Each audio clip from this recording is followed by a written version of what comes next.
फारस के एक शहर में दो भाई रहते थे। एक का नाम कासिम था और दूसरे का अली बाबा। कासिम की शादी एक अमीर पत्नी से हुई थी और वह बहुत सुखी जीवन जी रहा था, जबकि अली बाबा को अपनी पत्नी और बच्चों का भरण पोषण पास के जंगल से लकड़ियां काटकर और उन्हें शहर में बेचकर करना पड़ता था। एक दिन जब अली बाबा जंगल में था, उसने घोड़ों पर सवार लोगों का एक दल देखा जो धूल के बादल में उसकी ओर आ रहा था। उसे डर लगा कि वे लुटेरे हैं और वह सुरक्षा के लिए एक पेड़ पर चढ़ गया। जब वे उसके पास आए और घोड़ों से उतरे तो उसने उनमें से 40 लोगों को गिना। उन्होंने अपने घोड़ों की लगाम खोली और उन्हें पेड़ों से बांध दिया। उनमें से सबसे अच्छा आदमी, जिसे अली बाबा ने अपना कप्तान समझा, झाड़ियों के बीच थोड़ी दूर चला गया और इतनी साफ आवाज में कहा, सेसम को खोलो, कि अली बाबा ने उसे सुन लिया। चट्टानों में एक दरवाजा खुला और दल को अंदर भेजकर वह उनके पीछे गया और दरवाजा फिर से अपने आप बंद हो गया। वे कुछ देर अंदर रहे और अली बाबा को डर था कि वे बाहर आकर उसे पकड़ लेंगे, इसलिए वह धैर्यपूर्वक पेड़ पर बैठने को मजबूर हो गया। आखिरकार दरवाजा फिर से खुला और 40 चोर बाहर निकल आए। कप्तान सबसे आखिर में अंदर गया था, इसलिए वह पहले बाहर आया और उन सभी को अपने पास से गुजरने दिया। फिर उसने दरवाजा बंद करते हुए कहा, सेसम बंद करो। हर आदमी ने अपने घोड़े की लगाम कसी और सवार हो गया। कप्तान ने खुद को उनके आगे खड़ा कर लिया और वे जैसे आए थे वैसे ही वापस लौट गए। फिर अली बाबा नीचे उतरे और झाड़ियों के बीच छिपे दरवाजे के पास गए और कहा, सेसम को खोलो। यह खुल गया। अली बाबा, जो एक नीरस उदास जगह की उम्मीद कर रहे थे, यह देखकर बहुत हैरान हुए कि यह बड़ा और अच्छी तरह से रोशन था। एक तिजोरी के रूप में मनुष्य के हाथ से खोखला किया गया था, जिसमें छत में एक छेद से रोशनी आती थी। उसने चांदी की ओर नहीं देखा, बल्कि उतनी सोने की थैलियां निकाली जितनी उसने सोचा कि उसके गधे, जो बाहर चल रहे थे, ले जा सकते हैं। उसने उन्हें थैलियों से लाद दिया और उन पर लकड़ियों का ढेर लगाकर ढक दिया। तिलिस्म बंद हो के शब्दों का उपयोग करके उसने दरवाजा बंद किया और घर चला गया। फिर उसने अपने गधों को आंगन में हाँक दिया, फाटक बंद किए, पैसों की थैलियां अपनी पत्नी के पास ले गया और उनके सामने खाली कर दी। उसने अपनी पत्नी से कहा कि यह रहस्य बनाए रखना और वह सोना गाड़ने जाएगा। उसकी पत्नी ने कहा, पहले मुझे इसे नापने दो, मैं किसी से मापने का बर्तन उधार लेकर आती हूँ, तब तक तुम गरहा खोदो। तो वह कासिम की पत्नी के पास गई और उससे मापने का बर्तन उधार लिया। अली बाबा की गरीबी को जानकर उसकी बहन यह जानने के लिए उत्सुक थी कि उसकी पत्नी किस प्रकार का अनाज नापना चाहती है, इसलिए उसने चालाकी से मापने के बर्तन के नीचे कुछ चिकनाई लगा दी। अली बाबा की पत्नी घर गई और सोने के ढेर पर मापने का बर्तन रख दिया और उसे कई बार भरा और खाली किया, जिससे उसे बहुत संतोष हुआ। फिर उसने वह बर्तन अपनी बहन को वापस कर दिया, यह ध्यान दिए बिना कि उसमें एक सोने का टुकड़ा चिपका हुआ था, जिसे कासिम की पत्नी ने तुरंत देख लिया। जब अली बाबा की पत्नी मुड़ी, वह बहुत जिज्ञासु हो गई और जब कासिम घर आया तो उसने कहा, कासिम, तुम्हारा भाई तुमसे ज्यादा अमीर है। वह पैसे नहीं गिनता बल्कि उन्हें मापता है। कासिम ने उससे इस पहेली को समझाने की विनती की, जिसे उसने वह सोने का टुकड़ा दिखाते हुए और बताकर हल किया कि उसने इसे कहाँ पाया। तब कासिम इतना ईर्ष्यालु हो गया कि वह सो नहीं सका और सुबह सूरज उगने से पहले अपने भाई के पास गया। अली बाबा, उसने सोने का टुकड़ा दिखाते हुए कहा, तुम गरीब होने का नाटक करते हो जबकि तुम सोना मापते हो। अली बाबा को समझ आ गया कि उसकी पत्नी की गलती की वजह से अब कासिम और उसकी पत्नी को उसके खजाने का राज पता चल चुका है। इसलिए अली बाबा ने सारा सच कासिम को बता दिया और खजाने में उसका भी हिस्सा देने की पेशकश की। कासिम ने कहा, ये तो मुझे चाहिए ही, लेकिन मुझे ये भी पता होना चाहिए कि खजाना कहाँ है, वरना मैं सबको ये राज बता दूंगा और तुम्हें सब कुछ खोना पड़ेगा। अली बाबा ने डर की बजाय दयालुता से कासिम को गुफा का पता और दरवाजा खोलने वाले शब्द बता दिए। कासिम, ये सोचते हुए कि वो अली बाबा से पहले खजाना हासिल कर लेगा, अगले दिन सुबह सुबह उठा। उसने 10 खच्चरों को बड़े बड़े बक्सों के साथ तैयार किया और निकल पड़ा। जल्द ही उसे वो जगह मिल गई जहाँ चट्टान में दरवाजा था। उसने कहा, खुल जा सिमसिम, और दरवाजा खुल गया और उसके पीछे बंद हो गया। गुफा के अंदर कासिम की आंखें खजाने पर ठहर गईं। कासिम ने जल्दी से जितना हो सके खजाना इकट्ठा किया, लेकिन जब वह जाने के लिए तैयार हुआ तो उसे याद नहीं आया कि गुफा का दरवाजा खोलने के लिए क्या कहना था। वह अपनी अमीरी के ख्याल में इतना खो गया था कि सही शब्द तिलिस्म खोल की जगह उसने कहा, जौ खोल। गुफा का दरवाजा टस से मस नहीं हुआ। कासिम ने कई तरह के अनाज के नाम लिए, लेकिन सही शब्द नहीं कह पाया। घबराहट में वह शब्द भूल गया जैसे उसने कभी सुना ही न हो। दोपहर होते होते लुटेरे गुफा में लौटे और कासिम के खच्चर, जो खजाने से भरे थे, उन्हें घूमते हुए दिखे। उन्हें कुछ गड़बड़ का अंदेशा हुआ। उन्होंने अपनी तलवारें निकाली और गुफा के पास पहुंचे।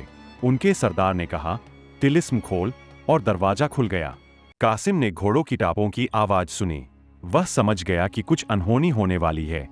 उसने निश्चय किया कि वह अपनी जान सस्ते में नहीं देगा। जैसे ही गुफा का दरवाजा खुला, उसने छलांग लगाई और डाकुओं के सरदार को जमीन पर गिरा दिया। लेकिन ये कोशिश बेकार साबित हुई। डाकुओं ने अपनी तलवारों से कासिम को मार डाला। गुफा में घुसते ही उन्होंने देखा कि सारे सोने के थैले वही रखे थे। उन्हें यकीन नहीं हो रहा था कि कोई बिना उनके रहस्य को जाने अंदर कैसे आ सकता है। उन्होंने कासिम के शरीर को गुफा के अंदर लटका दिया ताकि कोई और वहां आने की हिम्मत न करे। रात होते होते कासिम की पत्नी बहुत घबरा गई। उसने अपने देवर अली बाबा को बताया कि कासिम जंगल में गया था। अली बाबा ने उसे ढांढस बंधाया और कासिम को खोजने के लिए जंगल की ओर चल पड़ा। जैसे ही अली बाबा गुफा में दाखिल हुआ, उसकी नजर अपने मृत भाई पर पड़ी। यह देखकर उसका दिल दहल गया। दुखी होकर उसने अपने भाई के शरीर को एक गधे पर रखा और बाकी 2 गधों पर सोने की थैलियां रख दीं। सब कुछ लकड़ियों से ढककर वो अपने घर की ओर लौट पड़ा। अली बाबा अपने भाई के घर पहुंचा और दरवाजा खुलवाया। वहां पर उसे कसीम की सेविका मोर्जियाना मिली, जो बहादुर और चालाक थी। उसने गधे से अपने भाई का शव उतारकर मोर्जियाना से कहा, यह तुम्हारे मालिक का शरीर है जिनका कत्ल हुआ है, लेकिन हमें ऐसा दिखाना होगा जैसे उनकी मौत बिस्तर पर हुई हो। अपनी मालकिन को मेरे आने की सूचना दे दो, मैं तुमसे फिर बात करूंगा। कसीम की पत्नी जब ये दुखद खबर सुनती है तो वो फूट फूट कर रोने लगती है। अली बाबा उसे सांत्वना देते हुए कहते हैं कि अगर वो उसकी बात का राज रखे और मोर्जियाना पर भरोसा करे तो वो उसे अपने साथ अपने घर में रहने की जगह दे देगा। कसीम की पत्नी ने ये शर्त मान ली। मोर्जियाना अपने बीमार मालिक कासिम के लिए एक हकीम के पास जाती है। वह उससे कुछ गोलियां मांगती है और कहती है, मेरे गरीब मालिक न खा सकते हैं और न बोल सकते हैं, किसी को नहीं पता कि उन्हें कौन सी बीमारी है। मोर्जियाना वह गोलियां घर ले आती है और अगले दिन फिर दुखी होकर वापस जाती है। इस बार वह हकीम से एक ऐसी दवा मांगती है जो केवल उन लोगों को दी जाती है जो मरने वाले होते हैं। उसी शाम को सभी ने कासिम की पत्नी और मोर्जियाना के दुख भरे चीख पुकार सुनी और सबको पता चल गया कि कासिम की मृत्यु हो चुकी है। अगले दिन मोर्जियाना शहर के दरवाजे के पास एक बूढ़े मोची के पास जाती है, जो सुबह जल्दी अपनी दुकान खोलता था। उसने मोची को सोने का एक सिक्का दिया और उससे कहा कि वह अपनी सुई और धागा लेकर उसके साथ चले। मोर्जियाना ने एक बूढ़े मोची को बुलाया और उसकी आंखों पर रुमाल बांध दिया। इसके बाद उसे उस कमरे में ले गई जहां कासिम का शरीर था। वहां पहुंचकर उसने रुमाल हटाया और मोची से कहा कि वह कासिम के शरीर के हिस्सों को सिल दे। जब काम पूरा हो गया तो मोर्जियाना ने उसकी आंखों पर फिर से रुमाल बांधा और उसे घर छोड़ आई। इसके बाद कासिम का अंतिम संस्कार किया गया।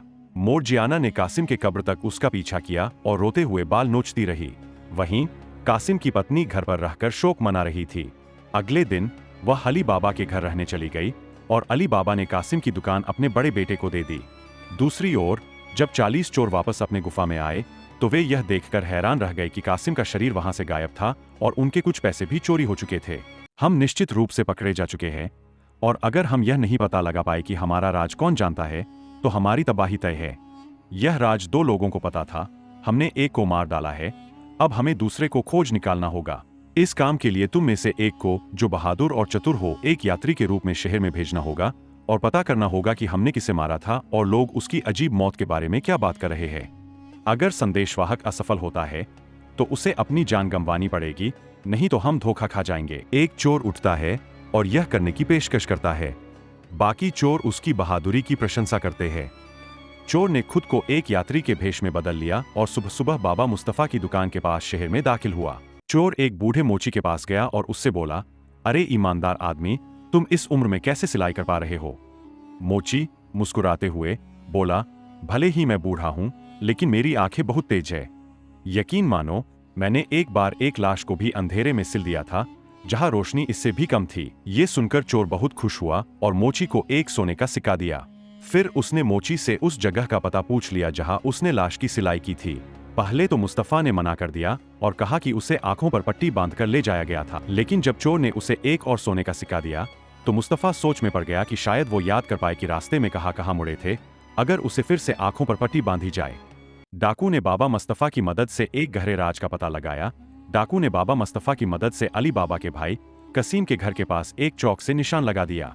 फिर खुश होकर डाकू बाबा मुस्तफा से विदा लेकर जंगल की ओर लौट गया। लेकिन जब मरगियाना, अली बाबा की सेविका, बाहर गई तो उसने उस चौक से बने निशान को देखा। मरगियाना बहुत चतुर थी। उसे समझ में आ गया कि कोई बुरी योजना चल रही है। उसने बिना कुछ कहे आसपास के घरों पर चौक से निशान लगा दिए। अब डाकू अपने साथियों से यह बात कहता है कि उसने एक घर का निशान पाया है। डाकू का कप्तान उसे धन्यवाद देता है और उस घर को दिखाने को कहता है। लेकिन जब वे वहां पहुंचे तो देखा कि कई घरों के दरवाजों पर चौक से निशान बने थे। डाकू इतना चौंक गया कि वह कुछ भी जवाब नहीं दे पाया और उसे लौटते ही सजा दी गई। दूसरा डाकू भेजा गया जिसने बाबा मुस्तफा को फिर से मनाया और इस बार लाल चौक से निशान बनाया। लेकिन मर्गियाना की चतुराई फिर से काम आई और उस डाकू को भी सजा मिल गई। अब डाकू का कप्तान खुद योजना बनाने का फैसला करता है, लेकिन इस बार वह कुछ अलग करता है। उसने घर का निशान नहीं लगाया, बल्कि उसे ध्यान से देखा ताकि वह उसे याद रख सके। फिर उसने पास के गांवों से मवेशी खरीदे और उन मवेशियों में चोरों को छिपाकर अली बाबा के घर के पास ले आया। रात को कप्तान अली बाबा के पास आया और उसे बताया कि वह तेल बेचने आया है, लेकिन रात होने के कारण उसे ठहरने की जगह चाहिए। अली बाबा, जो पहले कप्तान को जंगल में देख चुका था लेकिन उसकी पहचान नहीं कर पाया, उसे स्वागत करते हुए अपने घर के दरवाजे खोल देता है। अली बाबा ने मर्गियाना को कहा कि वह मेहमान के लिए बिस्तर और खाने की व्यवस्था करे। वह नहीं जानता था कि उसके घर में इतनी बड़ी मुसीबत खड़ी हो चुकी थी। अली बाबा ने उस अजनबी, जो असल में चोरों का कप्तान था, को अपने घर में स्वागत किया और उसके साथ भोजन किया। खाने के बाद अली बाबा मर्गियाना से बात करने के लिए रसोई में चला गया, लेकिन उसी समय कप्तान बाहर आंगन में जाकर अपने खच्चरों का बहाना करते हुए अपने चोरों से मिलने चला गया। कप्तान ने अपने चोरों को आदेश देते हुए पहले जार से लेकर आखिरी जार तक हर आदमी से कहा, जैसे ही मैं उस कमरे की खिड़की से कुछ पत्थर फेंकूं जहां मैं सो रहा हूं, तुम सब अपनी अपनी छुरियों से जार को काटकर बाहर निकलना। मैं तुरंत तुम्हारे पास आ जाऊं। वो कुख्यात चोरों का सरदार वापस अपने ठिकाने पर पहुंचा और मोर्गियाना उसे उसके कमरे तक ले गई। उसने अब्दुल्लाह से कहा कि वो अपने मालिक के लिए सूप तैयार करे, जो अब सोने चला गया था। तभी मोर्गियाना का दिया बुझ गया और घर में तेल की एक बूंद भी नहीं बची थी। अब्दुल्लाह ने उसे ढांढस बंधाते हुए कहा, चिंता मत करो, आंगन में जाकर उन बड़े मटकों में से एक से तेल ले लो। मोर्गियाना ने अब्दुल्लाह का शुक्रिया अदा किया, तेल का बर्तन उठाया और आंगन की ओर चल दी। जैसे ही उसने पहले मटके के पास जाकर तेल निकालना चाहा, मटके के अंदर से एक धीमी आवाज आई, क्या समय हो गया है? मोर्गियाना चौंक गई। उसे आभास हो गया कि हर मटके में तेल नहीं, बल्कि एक एक चोर छिपा हुआ था। ये कोई साधारण मटके नहीं थे, ये उस षड्यंत्र का हिस्सा थे जिसे चोरों ने अली बाबा के परिवार को खत्म करने के लिए रचा था। कोई और गुलाम होता तो शायद चीख पुकार मचाकर खतरे को और बढ़ा देता, लेकिन मोर्जियाना शांत रही। उसने तुरंत समझ लिया कि ये अली बाबा को मारने की साजिश है। मोर्जियाना चुपचाप उस व्यक्ति से कहती है, अभी नहीं, लेकिन थोड़ी देर में। मोर्जियाना हर घड़े के पास गई और उसी तरह जवाब दिया। जब वो असली तेल के घड़े के पास पहुंची तो उसे समझ में आया कि अली बाबा के घर में 40 डाकू घुस आए हैं। मोर्जियाना ने अपने दिमाग में एक बहादुरी भरी योजना बनाई। उसने तेल का बड़ा केतली भरा और उसे उबालने के लिए रख दिया। जब तेल खौलने लगा तो उसने एक एक करके हर घड़े में इतना तेल डाला कि उसमें छिपे सभी डाकू मर गए। जब उसने यह बहादुरी का काम खत्म किया तो उसने चुपचाप रसोई की आग बुझा दी और इंतजार करने लगी कि आगे क्या होता है। आगे क्या हुआ जानने के लिए वीडियो को लाइक करें और चैनल को सब्सक्राइब करें। रात के सन्नाटे में डाकुओं का सरदार जागा और खिड़की खोलकर बाहर झांका। हर तरफ शांति थी। उसे यकीन हो गया कि घर के लोग सो चुके हैं। यकीन पक्का करने के लिए उसने घड़ों पर कंकड़ फेंके, लेकिन कोई जवाब नहीं आया। ये देखकर वो बेचैन हो गया। शक में डूबा सरदार यार्ड में गया और पहला घड़ा खोलकर पूछा, क्या तुम सो रहे हो? लेकिन तभी उसे गर्म उबले तेल की गंध आई। तेल की गंध से उसे तुरंत समझ में आ गया कि उसकी योजना फेल हो गई है। उसने बाकी घड़े भी देखे और पाया कि उसके सभी साथी मर चुके थे। घबराकर सरदार ने बगीचे का ताला तोड़ा, दीवारें फांदी और अंधेरे में भाग निकला। मोर्जियाना ने यह सब देखा और अपनी सफलता पर मुस्कुराई। उसने समझ लिया कि उसने अपने मालिक को एक बड़ा खतरा टालने में कामयाबी पाई है। सुबह होते ही अली बाबा जागे और देखा कि तेल के घड़े अब भी वही रखे हुए हैं। उन्होंने आश्चर्य से पूछा, तेल व्यापारी अपनी खच्चरों के साथ क्यों नहीं गया? मोर्जियाना मुस्कुराई और कहा, मालिक, पहले घड़े में झांककर देखिए कि उसमें तेल है या नहीं। अली बाबा ने जैसे ही घड़े में झांका, उन्हें एक आदमी दिखाई दिया। वो डर के मारे पीछे हट गए। डरिए मत मालिक, ये आदमी अब आपको कोई नुकसान नहीं पहुंचा सकता। ये मर चुका है। मोर्जियाना ने अली बाबा को बताया कि ये व्यापारी कोई और नहीं बल्कि डाकुओं का सरदार था। उसने समझाया कि ये डाकुओं का एक षड्यंत्र था जिसमें केवल 3 डाकू ही अब जीवित बचे हैं। उसने सफेद और लाल चौक के निशानों की साजिश का भी खुलासा किया। अली बाबा यह सब सुनकर हैरान रह गए। उन्होंने महसूस किया कि मोर्जियाना ने उनकी और उनके परिवार की जान बचाई थी। आगे क्या हुआ जानने के लिए वीडियो को लाइक करें और चैनल को सब्सक्राइब करें। अली बाबा ने तुरंत मोर्जियाना को आजाद कर दिया और कहा, तुमने मेरी जान बचाई है, अब तुम आजाद। इसके बाद उन्होंने डाकुओं के शवों को अपने बगीचे में दफनाया और उनकी खच्चरों को बाजार में बेच दिया। कप्तान अपने सुनसान गुफा में लौट आया।